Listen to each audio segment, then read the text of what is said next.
I love that last song we sang. That just, chills.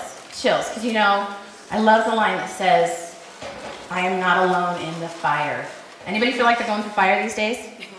Yeah, sort of, no? Oh, good. You guys aren't putting your hands up. That's really good. I have not had an opportunity to meet most of you because I am not a core subject teacher, but yes, I'm Mrs. Dedeaux. This is my 4th year here at King's. This is my dream job. I've been teaching since I was 13 years old. I've been teaching music, but in the schools I've been teaching for 14 years. I grew up here in the Bay Area, born and raised, and then I was actually at Los Gatos Christian School from kindergarten to 2nd grade. 3rd grade, I graduated from high school. No, just kidding. I did not graduate from high school in 3rd grade. Although that would have been really great if I had, because life would have been so much, I wouldn't be here. I'd be like touring the world as a millionaire. When I was in 3rd grade, we started homeschooling, and I was homeschooled all the way through high school. Then I went to West Valley College and got my degree, my AA there, and then I transferred to Azusa Pacific University. Any people going to APU out here? I hear that whoop, whoop, whoop in the back. I will tell you that Azusa was my dream college, and God totally opened the doors, so seniors, God can make those dreams come true. And then I finished up my teaching credential there and moved back here to the Bay Area. My life introduction would not be, do we have the slide up here? This is my family. That is my wonderful husband, Clay. We've been married for 12 years. We met online. I will tell you the story some other time. He is from Mississippi. He is my man. He is sitting here in the front row, actually wearing the same shirt as he was in that picture.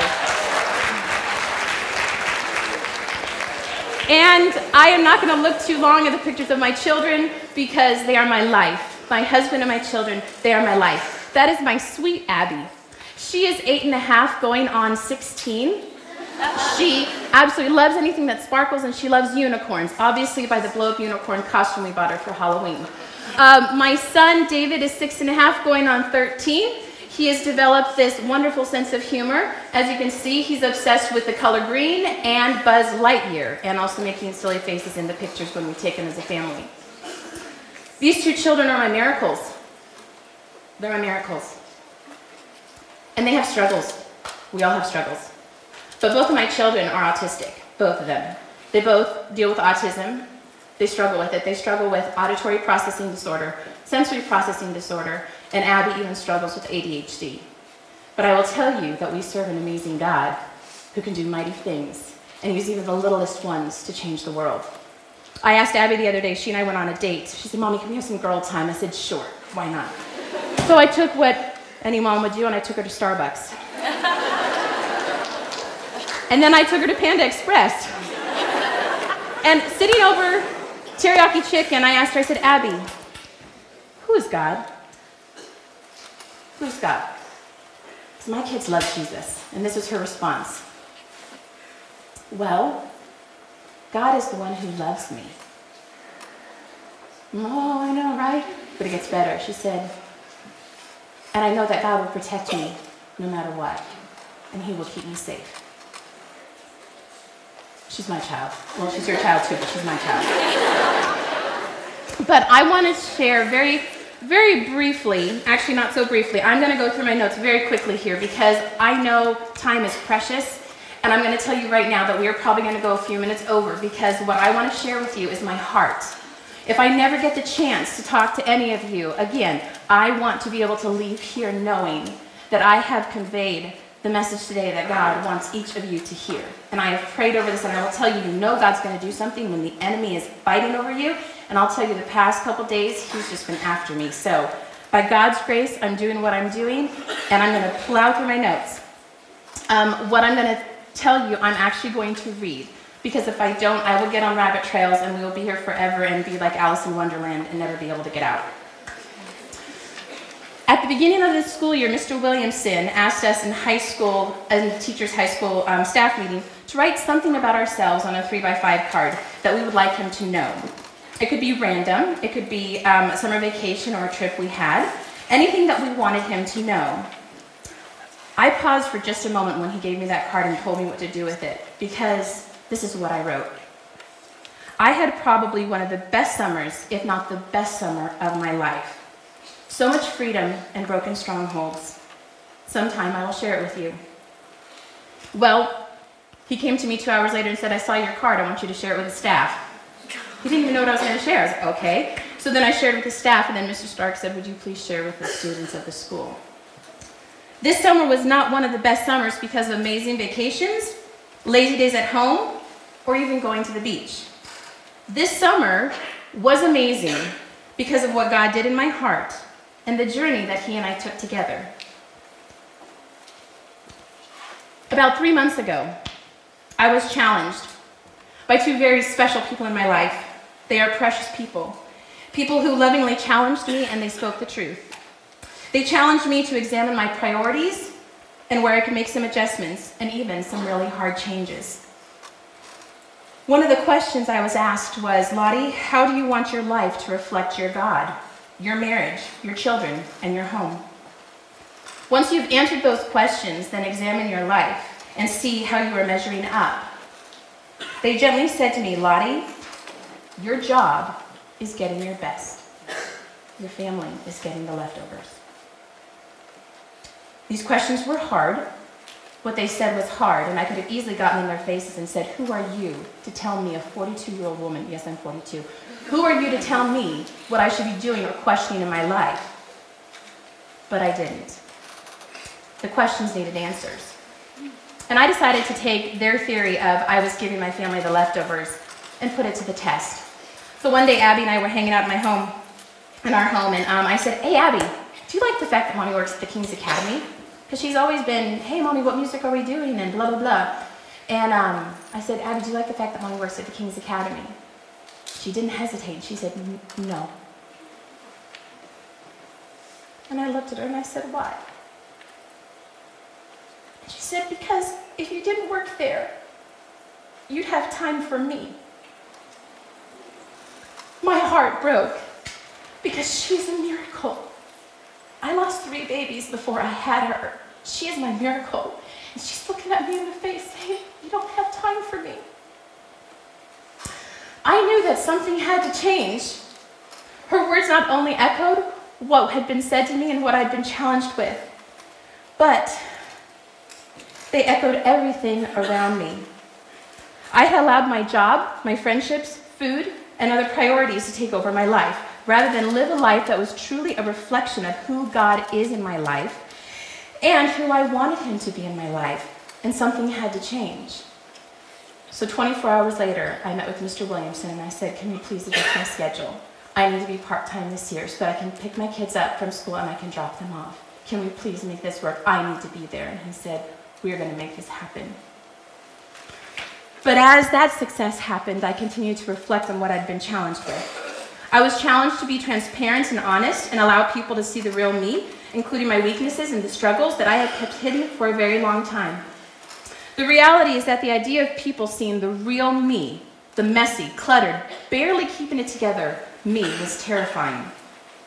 I have received enough judgment in my life by friends, family, former coworkers, and teachers that the idea of opening up those hidden parts of my life weighed me down like an unliftable burden. We all know that we have struggles and weaknesses, but what we do with those struggles and weaknesses and the role they play in our lives is crucial to being and becoming exactly who and all that God has called us to be. I have always seen my weaknesses, not my strengths, and dwelt on my failures as a wife, mom, sister, daughter, teacher, as a person, and even as God's child. And I have allowed those insecurities to plague my mind and take root in my heart and dictate my life. You are all a part of my family, the family of God, and I'm going to be very vulnerable with you right now in the next few minutes, and I pray that God uses what I'm going to say to encourage you. And I'm going to tell you right now, this is not easy. This is not easy at all, but it is crucial to the journey that I am on and what God is doing in my heart. What I learned this summer, what I experienced, I wish I had embraced when I was your age, because life would have been so much easier. In Revelation 21:5, it says, he who is sitting on the throne said, behold, I am making all things new. And I am here to tell you that it is never too late for God to do something new in your lives. Full of transparency, I have presented to the world a Lotte Dedeaux that is imperfect, but mostly together, with struggles, someone who is able and capable. I have not allowed even my closest friends to see the real and daily struggles. I have not allowed the world to see the real me. I have used my giftings, callings, and even my children as tools for me to hide behind. It is easier to hide behind a mask and face the and of being together than run the risk of presenting to the world who we really are, and face the possibility that people will reject us and not understand our hearts, and might even be disappointed in the real us that they see. But if you don't remove the masks, and if we aren't completely transparent with each other, we will continue to lie to the world and to each other, and present to the world the person the enemy wants everyone to see, not the person God has created us to be. And today I'm going to remove the masks. I'm going to take them off that I have worn for 42 years, and I'm going to share with you the truth. There's a lot of truths, but I picked 7 to share with you today, and I'm going to go through them fast. Here are the 7 truths about Lotte Dedeaux. I have struggled with organization my entire life. It is something that doesn't come easily or naturally to me. I can plan a concert or an event for hundreds of people, but keeping the cupboards and closets organized in our home or the counters cleared off is a whole other thing. As a kid, my sister and I used to share rooms, and you knew which side of the room was mine and which side was hers because she's a perfectionist. And people would come in and go, Michelle, your room is beautiful. And then they turn to my side and go, Lotte, your room. You get the idea. My sister's here and she will vouch for that truth. Truth number 2.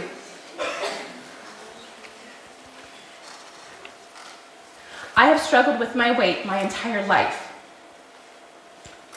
I have tried a variety of diets. I even was an aerobic instructor in high school and college. Believe it or not, I really was. I was an aerobics instructor. I was trim and fit, but food still had a hold of my heart and my mind. I just really like food. I mean, who doesn't? But I use it as an escape. I use it as an escape. It is something that I have control over when I feel like everything around me is out of control. Truth number 3, I have struggled with comparing myself to everyone around me, and let's keep it real. Who doesn't compare themselves with everybody else? But I let it get out of hand. I have struggled with not believing, this is truth number 4, I have struggled with not believing the lies the enemy has told me for years. You're fat, you're ugly, you have a fat nose, you will never measure up. You are a weaker link. You shouldn't be teaching vocal music because you really can't sing that well. And the hard one was, you'd be better off dead. I struggled so much with my appearance in college and accepting myself because my friends told me what kind of makeup I should wear, how I should do my hair, and even the clothes I should wear. For a year, I couldn't even look in the mirror except to do my makeup to make sure that I at least looked presentable and that my hair wasn't, like, huge. But for a year, I couldn't look at myself in the mirror because I let the lies of the enemy take root in my heart.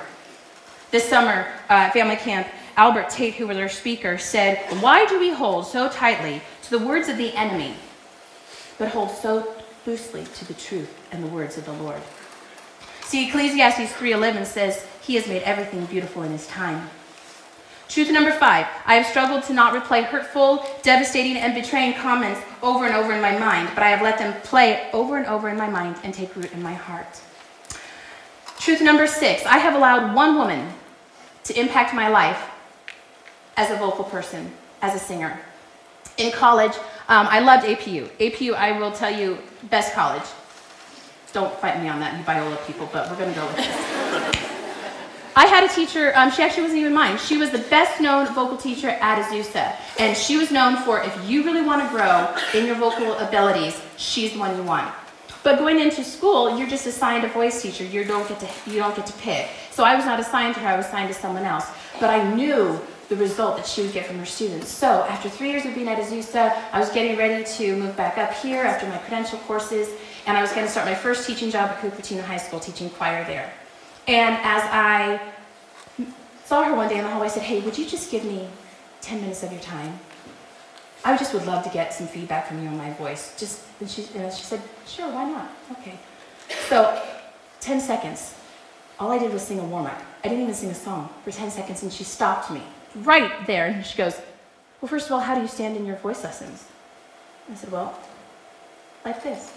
And she goes, "Mm." And I was like, "Okay, is this a good or a bad?" And she looked at me and she said, "Well, your posture's terrible. Your breathing is atrocious. Your pitch is terrible. And in the 3 years you've been here at Azusa, you've not improved one bit. Now, if I had been your teacher, you would have grown. You would have improved. But obviously, that wasn't the case. So I would recommend that when you get home to the Bay Area, that you find yourself a good voice teacher who can help you out. Couldn't sing for a year, you guys.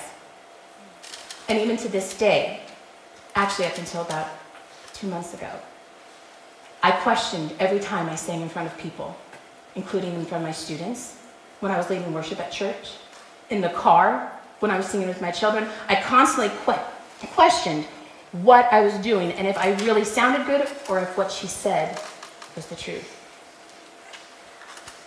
I've used my children, my job, my weight, past comments, lies of the enemy, and our financial struggles and even our marital struggles to be excuses or justifications in my life. But this summer, God did something different, and God said, no more. He very clearly said to me, Lotte, your chains were broken a long time ago when you invited me to be your savior, but you have been holding on to the broken pieces. You have to cast them down and walk in my freedom. God literally lit a fire under me this summer and instilled in me a strength and desire for more of him. And together, he and I started an emotional, life-changing journey. The purging of my life, mental, physical, and emotional, began. To some people at my age, the idea of purging would not be painful, but to me it was.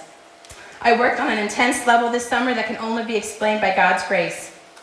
I began an intense health program to lose weight. I purged our home. I began to date my husband again. I flooded my mind and words of truth from books like War Room, Resolutions for Women, Sacred Marriage, and I began a spiritual battle to get all aspects of my life back.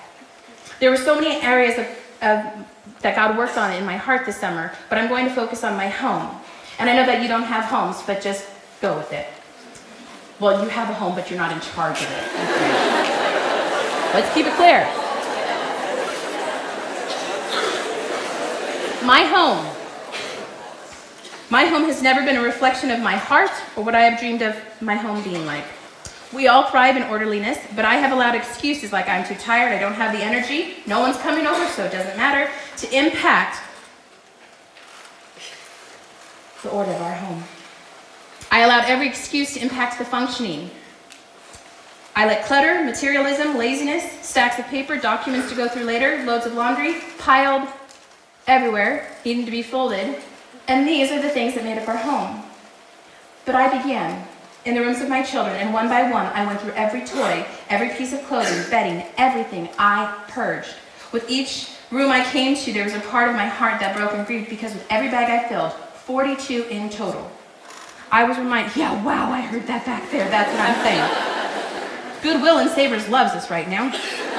Good tax write-off. I was reminded of what I had allowed to consume my home, our living space, our home, which I wanted so desperately to be a reflection of my heart, was a reflection of my bondage, struggles, strongholds, and sin.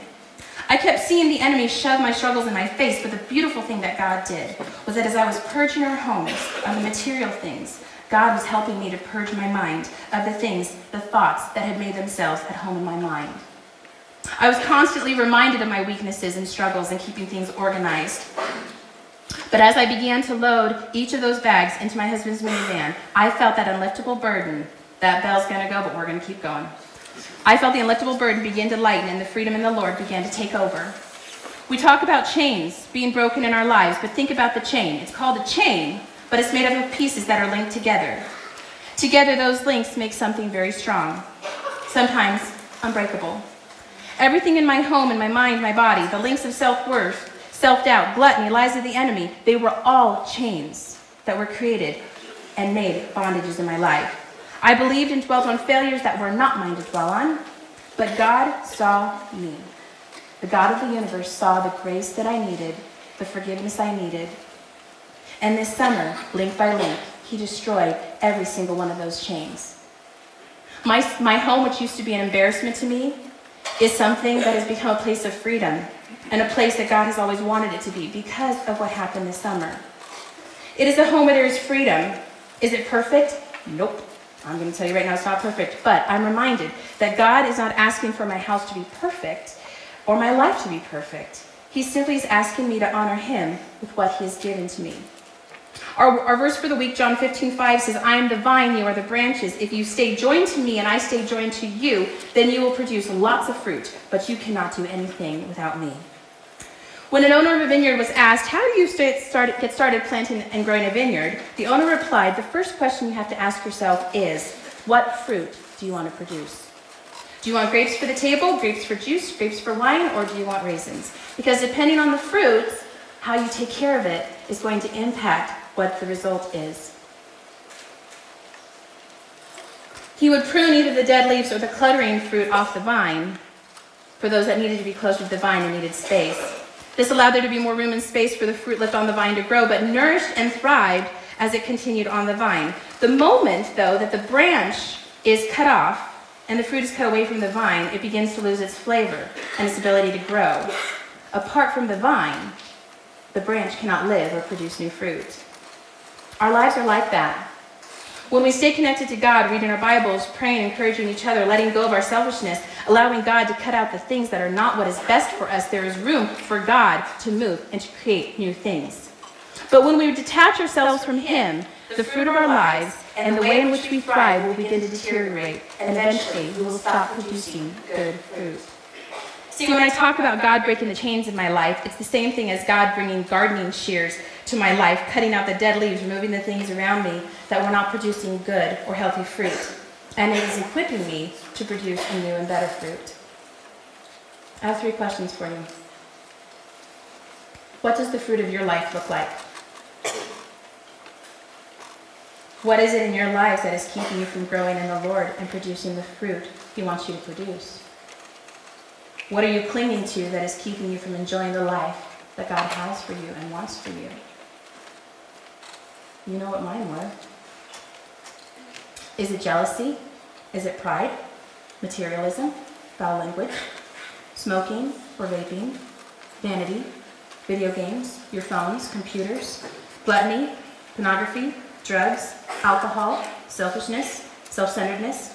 Gossip? Self-harm? Judgmental attitude? Entitlement? Or even your relationship status?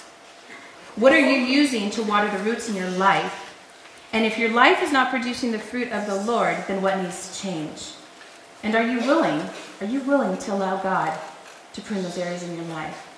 Because you see, my other question is, what if the entire King's Academy community allowed God to break all of the individual chains in our lives, and we were fully transparent with each other?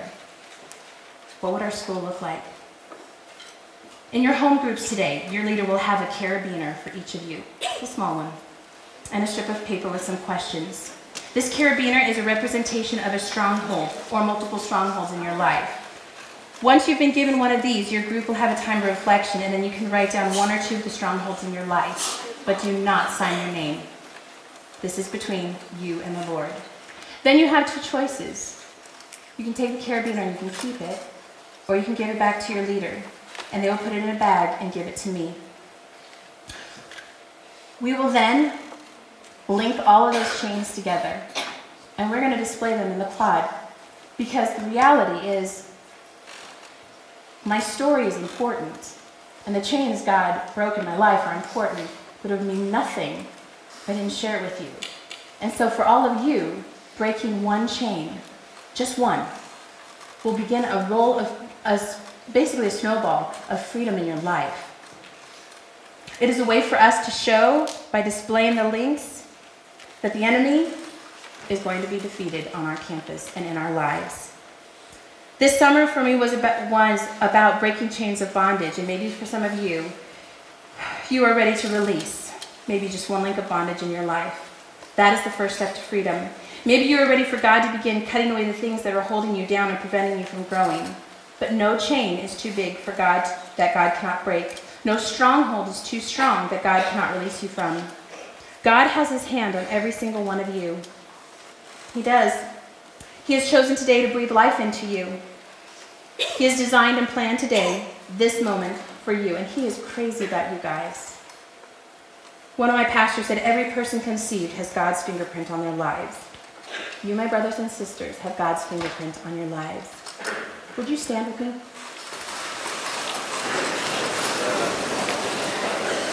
In closing, let me encourage you with something. Dig your roots deep into the soil of truth, so that in the moments that the enemy tries to choke you or whispers to you that you can't do it, you can hit him with the truth that you are a child of God, that you are free, and your freedom is found in the Lord. When God says in John 15:5, apart from me you can do nothing, he is saying that to you, not to be a control freak in your life, but to show you how much he wants you to depend on him because you are his child and you matter. This summer could have been so different for me if I hadn't stopped to listen to the truth and examine my life and be willing to let God work in my heart and in my home. To let him show me where I needed to make changes, what things I needed to cut out of my life. Was it easy? No. And while the enemy may be trying to use these things to continue to dictate my life, at the end of the day I can look at him and say, I'm a child of God. And when we claim this in our lives, the enemy cannot touch us. Moment by moment, day by day, God is helping me to cling more to him so that I can be all he has called me to be, and even praise him in the process. I know we're running over, but I really, really feel like this is really important. We're going to close in a song. Worship band's not going to come up here. We're actually going to do it with a track. My theme song for this year has been Who You Say I Am. Because the reality is, the world wants us to define ourselves by what they want us to be defined by. At the end of the day, who we are a child of God. We are children. And I'm chosen, I'm not forsaken, and I have freedom in him. And so right now, I'm going to ask you guys to do something, and this may be a little uncomfortable for some of you, but you know what? This is the first chapel of the year. Let's get started on the right foot. If you have something in your life, and this is going to require some of you to be really brave. If you have something in your life that you're going, I'm ready to have that chain broken. It doesn't have to be all of them. It can be one.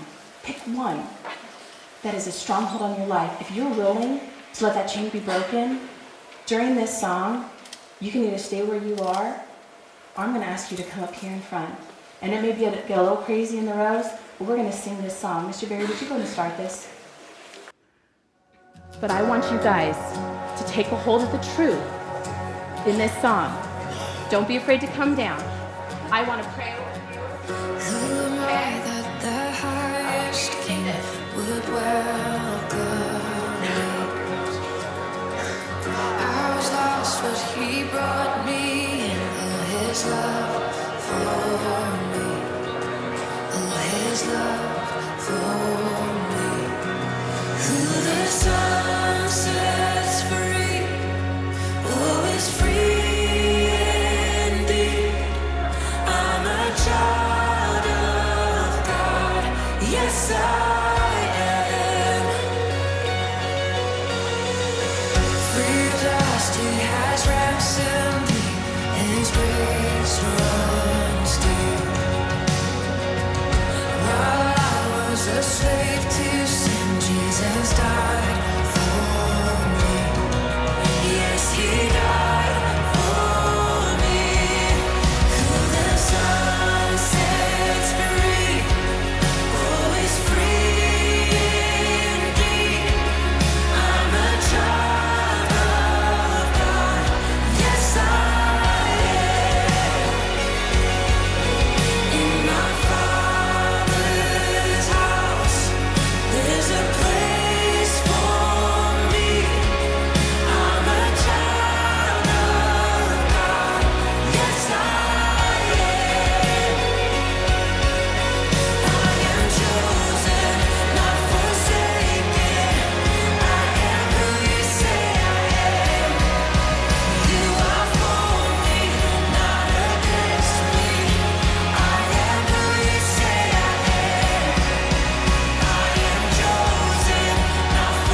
You guys, it's not too late. I'm 42 years old and I'm here to tell you it is not too late. There's still time. There's still time for you to make things right with God. There's still time for him to break the chains. Look at the chains that are being broken. One at a time.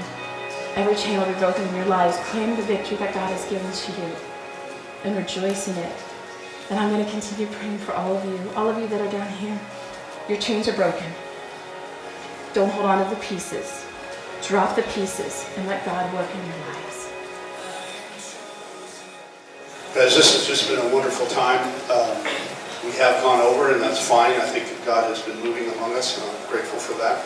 So I'm going to pray. We're going to dismiss you to brunch. If you want to stay and pray, we'll be happy to stay with you and pray. What Lotte had planned for the home groups we'll do tomorrow during our home group time. Okay? All right. Let me pray, and if you want to stay, I encourage you to do so. Father God, what an amazing God you are, and how you move in our lives and work. We thank you for the work that you've done in Mrs. Dedeaux and in our own hearts as well. And we thank you for the work that you've done even here this morning, and pray that that would continue on this campus. That your spirit would move, that we would see revival in our own lives and in the life of the school. We thank you for Lotte sharing her heart, and Lord, we just give this time to you and pray that it will bear much fruit, and we recognize that we can do nothing apart from you. We thank you for your blessing. In Jesus' name.